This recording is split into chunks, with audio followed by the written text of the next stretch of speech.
Hello all, welcome to Abhiram IAS Academy. Let us go through the daily chronicles of February 1st, 2025. So in the context of the budget, we are going to discuss about the basic concepts of public finance today. Okay, National Economic Policy. So what is National Economic Policy? It can be a set of actions, decisions or strategies taken by the government mainly to achieve some macroeconomic objectives like your growth, stability, inflation control, poverty alleviation, equality. So objectives like this can be achieved by national economic policy. It has numerous components to it. That is your fiscal policy, monetary policy, it can be trade policy, infrastructure policy, agricultural and industrial policy. So all these policies, when they are integrated, that is well integrated, we can achieve a stable growth and also we can control the inflation, we can fight the poverty like that. So it can serve multiple macroeconomic objectives. So public finance. So what is public finance? Public finance is nothing but government's finances. Okay. Where is its income coming from? Okay. And how much is it? And what is the capital receipts and what is the capital expenditure? So all these facts can be known by looking at the public finance. So that essentially includes the elements like taxation, public spending, is the government running on deficit? If so, where is it borrowing from? So all these are included in your public finance, and the fiscal policy is nothing but the policy that guides this public finance. Okay, so essentially fiscal policy is the sum and substance of this public finance. It steers the public finance to achieve the macroeconomic objectives in the domain of economic and finance aspects of the government. Constitutional provision for this budget is included in Article 112. It states that government has to present annual financial statement every year. Okay. This statement is nothing but gives an account of where the money is coming from, what is the revenue and what is the expenditure. Okay. So all these can be understood by looking at your budget. And how to understand different components of the budget or different accounts. Is it revenue or is it capital?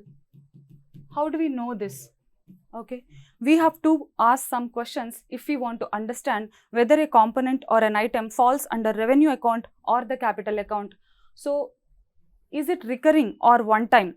So how is the expenditure? Is it recurring expenditure or only one time payment? Is it one way or two way? That is there any quid pro quo? Okay, and is it for immediate consumption or some kind of long-term investment? And who is the owning authority? Is it central government? Is it state? Or is it some other entity outside the government's control? Okay, and is it leading to reduction or increase in the assets or liabilities of the government? So by answering these things, we can know if it is a revenue account or the capital account. If it is recurring payment or if it is just one-way payment, then it is falling under revenue account. This is to understand in a simple terms. And then if it is one-time payment or if it is two-way payment, that is there is an exchange of goods or services, that is there is a quid pro quo. So then it can be called as falling under capital account. This is not absolute definition. It only helps us in understanding.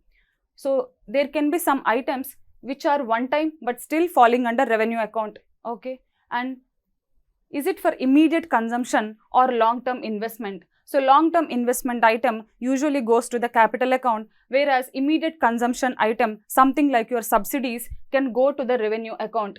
And who is the owning authority? Sometimes the government may give some grants. It can be used for capital asset creation, but the government may not be the owning authority. That is, it is just giving grants for others to create some capital assets, but it is not the owning authority. Then we cannot call it capital account. okay, that comes under revenue account. And is it leading to reduction or increase in the assets or liabilities? If it is so, then we call it capital. Okay, then it is coming under your capital account. So if it doesn't lead to any kind of reduction or increase in the assets or liabilities, we can say it is falling under revenue. That's why you have interest payments under revenue account, not under capital account, because interest is nothing but borrowing cost of the money. Okay, it doesn't exhaust your loan liability. Okay, so that's why interest payment is coming under this revenue account, because it doesn't actually reduce the liability. In the constitution, we have the article saying it is revenue and other accounts. There is no mention of the capital account. So why is it so? Because revenue is stable, it is recurring, and any government needs to handle the revenue account. But when it comes to capital, if we restrict it by saying that revenue and capital account, we probably find it difficult to create any further future budget classifications. Okay, if we want to create any future budget classifications, it becomes rigid if the constitution limits it to just revenue and capital account. That's why they have adhered to this, that is revenue and other accounts. So under revenue also, we can see some interesting examples. One is your grants to states. We have discussed that even though the grants may lead to some capital asset creation, they are not coming under the capital account, because central government is not the owning authority. It becomes the capital account of the states. So it will be seen in the capital expenditure of the states, okay, but revenue expenditure of the central government. Then subsidies and transfer payments. So sometimes subsidies, that is your welfare expenditure, may lead to improvement in the human capital. So this is also capital, okay. But why is it regarded as revenue expenditure?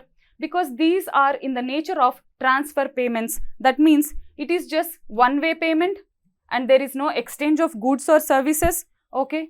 And also, even if it leads to some human capital, for example, your midday meal scheme may actually lead to improvement in the student retention rates, okay, and also enrollment rates.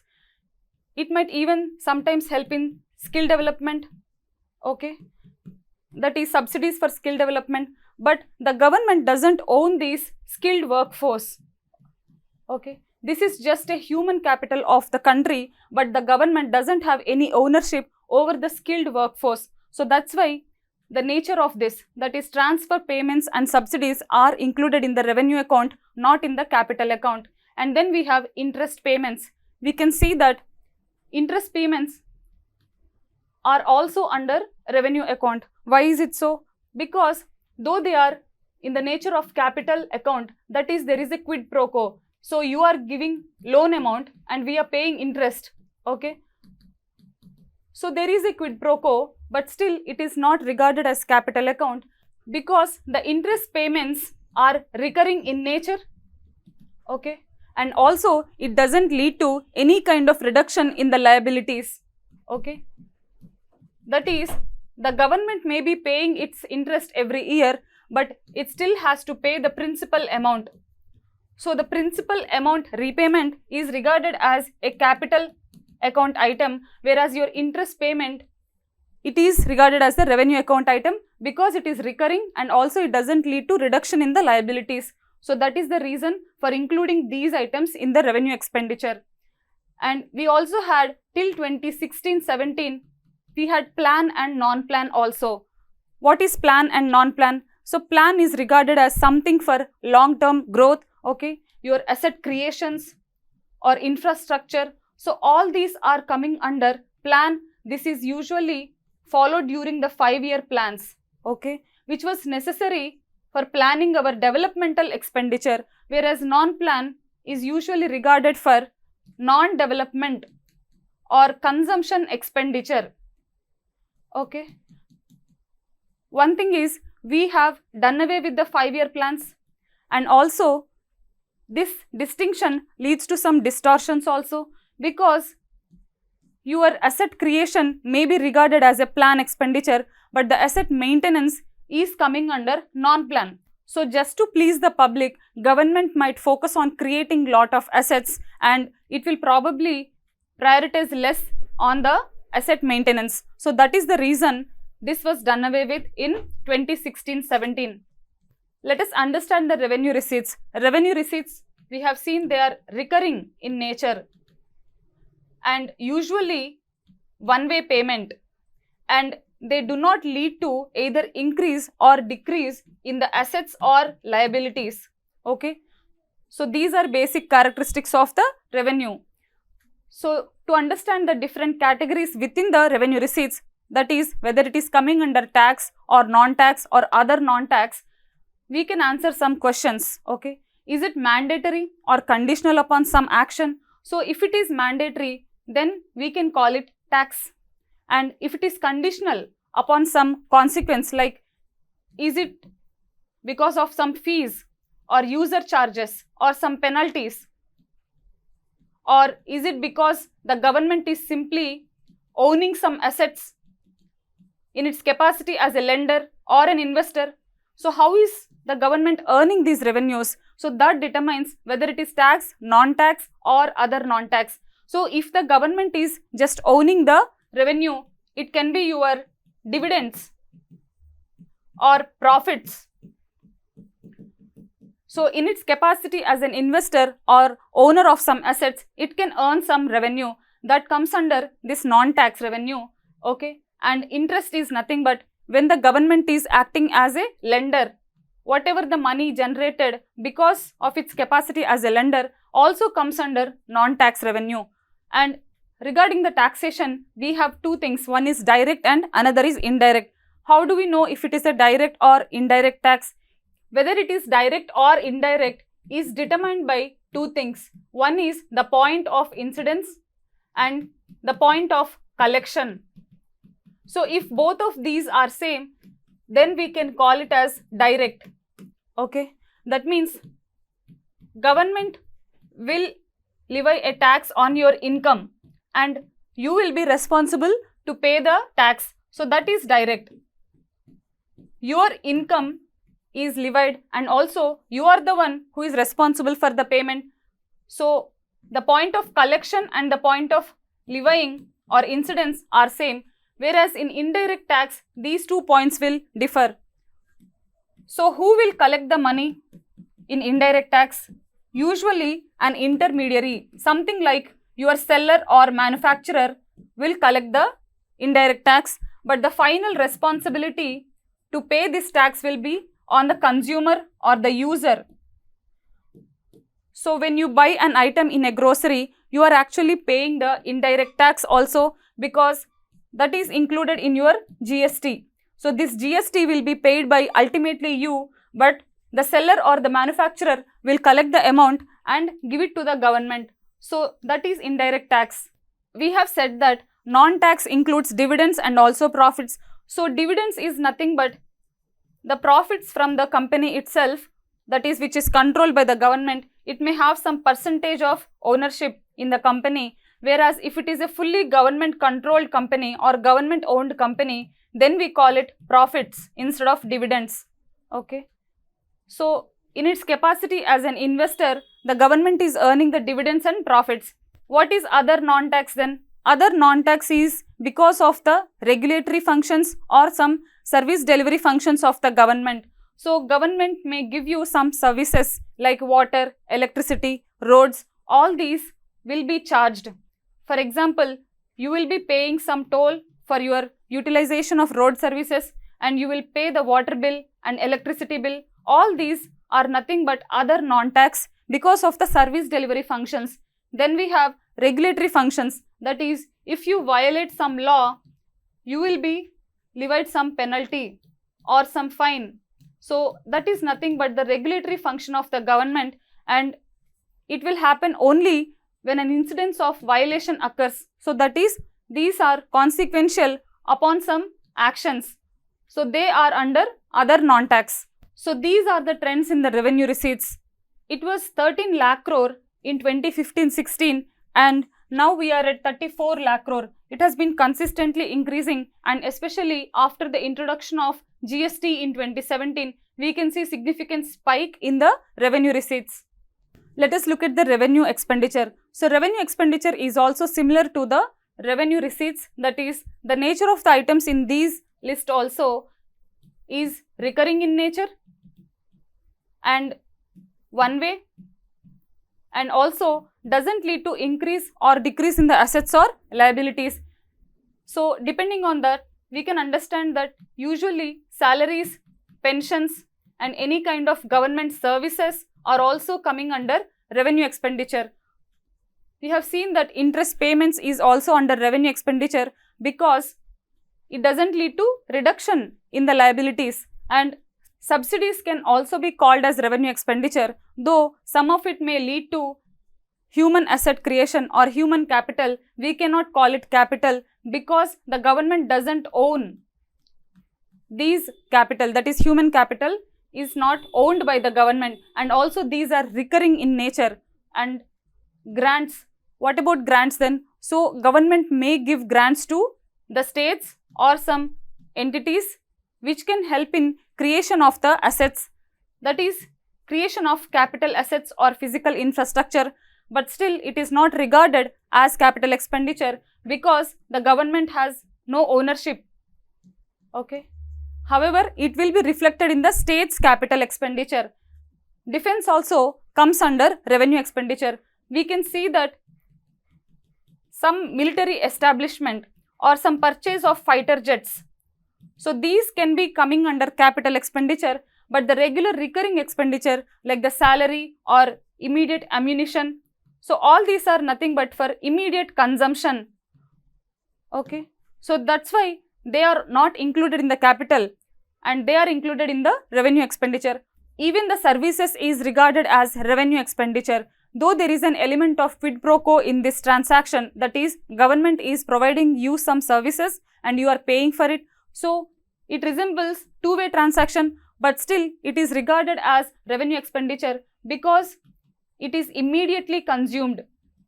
These services are immediately consumed. For example, a hospital may have some supply, something like your medicines. So all these, even if the government provides, it will be immediately consumed in the hospital for the patient care. So that's why, because it is immediately consumed, they are called as revenue expenditure. What about the trends in the revenue expenditure? Revenue expenditure are also consistently rising. So there is a stable increase in the revenue expenditure. It started with 16 lakh crore in 2015-16 and right now we are at 37 lakh crore. Let us look at the capital receipts. We have seen the items in the capital account have some characteristics, that is usually they are two-way and non-recurring. Okay. That is usually one time, and also they will either lead to increase or decrease in the assets or liabilities. So depending on these characteristics, we can understand whether they are coming under capital receipts or not. So let us look at some elements of this, that is loan recovery, complete loan recovery by the government. If the government is giving loan to some entity and it is recovering completely, that is the principal is paid back, not the interest payment. We have seen that interest payment comes under revenue, and if the entity is paying back the principal amount, that will be coming under your loan recovery because it leads to reduction in the assets or liabilities. So then disinvestment and privatization. So both of these also come under capital. So disinvestment is nothing but decreasing the share of the government ownership. Okay. And privatization is nothing but not just decreasing the share, but also giving up all the control over the entity. So that means the ownership itself will be transferred to the private entity. Then we can call it as privatization. And disinvestment is not giving up the control or ownership, but just transferring some shares to other entities. So that is your disinvestment. So these two are also coming under capital receipts because they are leading to reduction in the assets. Reduction in the assets of the ownership. That's why it is categorized under capital.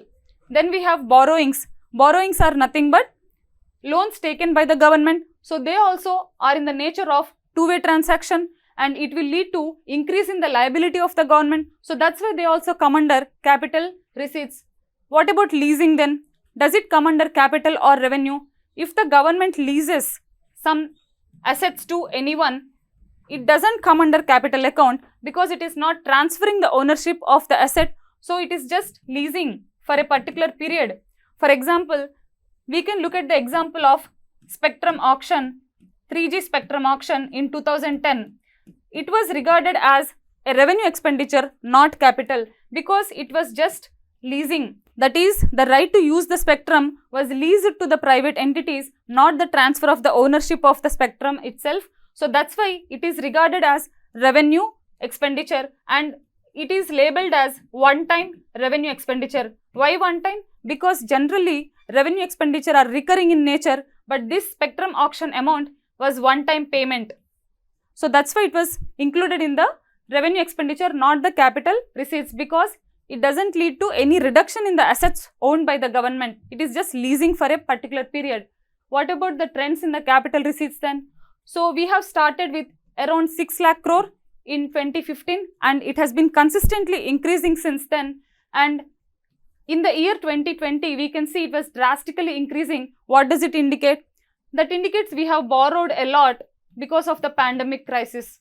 Okay. And from then we can see it has come to 15 lakh crore. That is the trends in capital receipts. Let us look at the capital expenditure. There are some characteristics we have discussed. It is two-way transaction or decrease or increase in the assets or liability and also one-time payment. So based on this, these items can be coming under capital expenditure. Any kind of physical asset creation or financial asset creation. So that is increasing your assets. So that comes under capital expenditure. Then also your investments in the PSUs also comes under capital expenditure because it is increasing the assets also. And whatever the loans are repaid by the government, that is leading to reduction in the liabilities. So that's why it is also coming under capital expenditure. And also the loans given to the states or some public sector entities, that is the complete principal amount, not the interest payment. So that also comes under capital expenditure because it is creating some financial assets for the government of India. What about the trends in capital expenditure? We can see that it has drastically increased.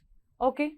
And it started from 2.35 lakh crore in 2015-16 and we have come to 11 lakh crore now. So it was increasing consistently and which is a good thing. Let us understand the deficits. So deficits is nothing but when your expenditure is more than your revenue or when your liabilities are more than your assets. So that is nothing but deficits. So there are different types of deficit. It can be your budget deficit, it can be fiscal deficit, revenue deficit, effective revenue deficit and also primary deficit. We will look at this. All kinds of deficits might be bad for the government in the long run, okay, because they are threatening the fiscal health of the government. So let us understand the different implications of different deficits. So if the revenue deficit is high, that is the revenue expenditure minus the revenue receipts, if this amount is high, that indicates that we are spending more on the consumption. So it doesn't lead to creation of any kind of capital assets or physical assets. That is, it is non-developmental expenditure. So it must be limited. And usually it also indicates welfare expenditure because all the flagship schemes, the amount for this is spent from the revenue account alone. And originally FRBM, that is your Fiscal Responsibility and Budget Management Act, has targeted zero revenue deficit, but it was given up because most of the deficit is to finance these flagship schemes and we cannot compromise on that. It also indicates financial health and the sustainability of the borrowing because continuous revenue deficit means the government is unable to finance its expenditure in the revenue side, that is just the consumption or some welfare spending. So that means rather than creating any kind of capital assets, it is borrowing the money just to fund its revenue account, which is just one-time immediate consumption based account. So it is not good for the financial health in the long run. And also all the borrowed amount might be used for the revenue account. So that means it leaves very little for actual physical asset creation or the capital investment, which is important if you want to achieve long-term growth on a sustainable manner. It also weakens the credit ratings of India at the global level. What are the trends in the revenue deficit then? It was 2.5% in 2015 and it has skyrocketed to 4.9% because of the pandemic. and from then on it is consistently declining, and the latest figure is 1.9% of revenue deficit. What is effective revenue deficit? We have seen that revenue deficit is nothing but the difference between the revenue expenditure and revenue receipts. Okay, but the revenue expenditure also includes elements like grants given to the states for some capital asset creation. So these are good because they are creating some capital which is important for the nation. So to ensure whether they are spending the borrowing for quality purposes, like whether they are productive expenses, we can gauge by looking at the effective revenue deficit. If the effective revenue deficit is low, that means it is okay, because the revenue deficit is primarily for these grants given to the states for asset creation, so it is okay. But if it is high, that means there is no asset creation. Okay, we are borrowing just for consumption, not any kind of asset creation. So we can assess whether the expenditure or the borrowing is productive or unproductive by looking at the effective revenue deficit. Okay, so that determines the quality of the spending. It was introduced after 2012 FRBM. Let us look at the trends in the effective revenue deficit. So it was 1.5%, and then consistently it was below 1% for 3 years, and then during pandemic it has skyrocketed to 5.7%, but immediately the government took actions to reduce it consistently, and right now it is at 1.2%. So what does this indicate? That is effective revenue deficit of 5.7%. That means all the borrowings are going for operational expenses, like your recurring salaries or pensions. That means the government was unable to fund even this operational expenses. So that is the meaning of high effective revenue deficit. What about the fiscal deficit? So fiscal deficit technical equation is just total expenditure minus total receipts, but it excludes the borrowings. That means in essence this is nothing but zero. We have seen budget deficit, that is zero. Whatever is the remaining is nothing but your borrowings. So basically it indicates the level of borrowings that government needs. So why do governments borrow? It is not good for their financial health, but it is inevitable, especially in the developing economy, to fund for the social welfare. And also during the crisis or recession, the government may need to resort to this fiscal deficit just to spur the growth in the immediate short term. And also it doesn't need any tax hikes immediately because it can simply borrow. Okay, so without increasing the tax burden on the people, it can just satisfy its welfare obligations. But one thing is, it includes both the past and also current debt servicing. Okay, it is nothing but your annualization of your public debt. So public debt is nothing but historical accumulation of all the debt, whereas fiscal deficit is annualization of this public debt. However, fiscal deficit has both the past and current debt servicing obligations in it. Though it stimulates growth in the short run, it may not be beneficial if it is continuously increasing in the long run, because it will compromise the economic stability and also credit ratings of the country in the long run, and also it will lead to crowding out the private. What do we mean by crowding out the private? So basically all the borrowings in the market, if the government is taking, there will be very little amount left for the private sector to grab. So that means it will increase the interest rate in the market, and also it will lead to inflation because the government is just borrowing money and increasing the money supply. Okay, when the money supply increases, eventually it will lead to inflation also. So these are the consequences of fiscal deficit. What about the primary deficit then? So primary deficit is nothing but fiscal deficit minus interest payments. Why are we reducing this interest payments? Why are we excluding? Because if we want to assess the new government performance, we can see whether it is borrowing money to pay the older obligations, older debt obligations, or is it borrowing for its current obligations. So we can understand and assess the government's performance if we look at the primary deficit. So it indicates the borrowing requirement excluding the interest payments and about current fiscal control, not the past one. Whereas fiscal deficit has both the past and current elements. So also zero primary deficit means the borrowing is only for the past debt servicing and not the current debt servicing. So it is a very good indicator to analyze the debt sustainability also. We can look at the trends of all these deficits. Initially, because of the COVID impact, all the deficits have surged during the 2020-21, and also post-pandemic we can see that it has normalized. That means all the deficits are coming down.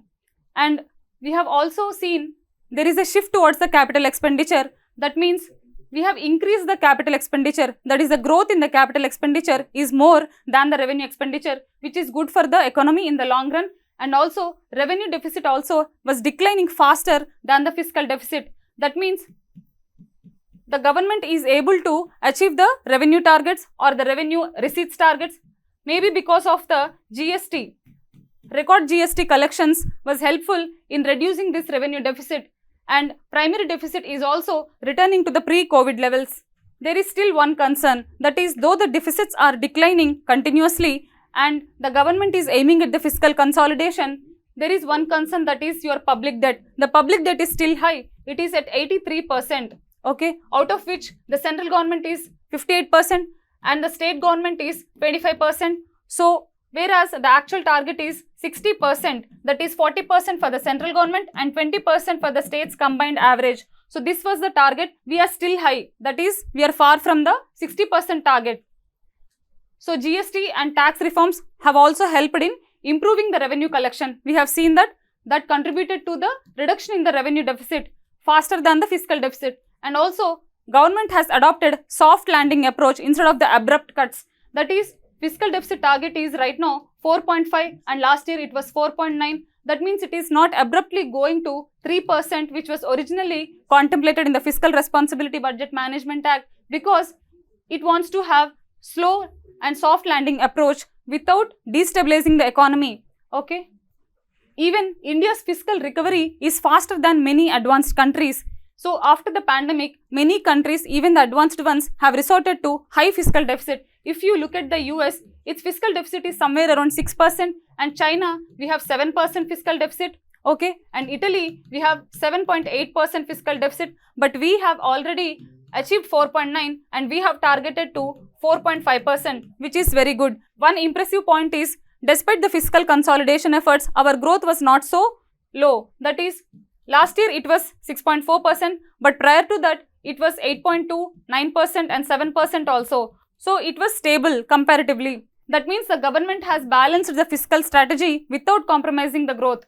That's it for today. Thanks for watching. Please subscribe to Abhiram IAS Academy.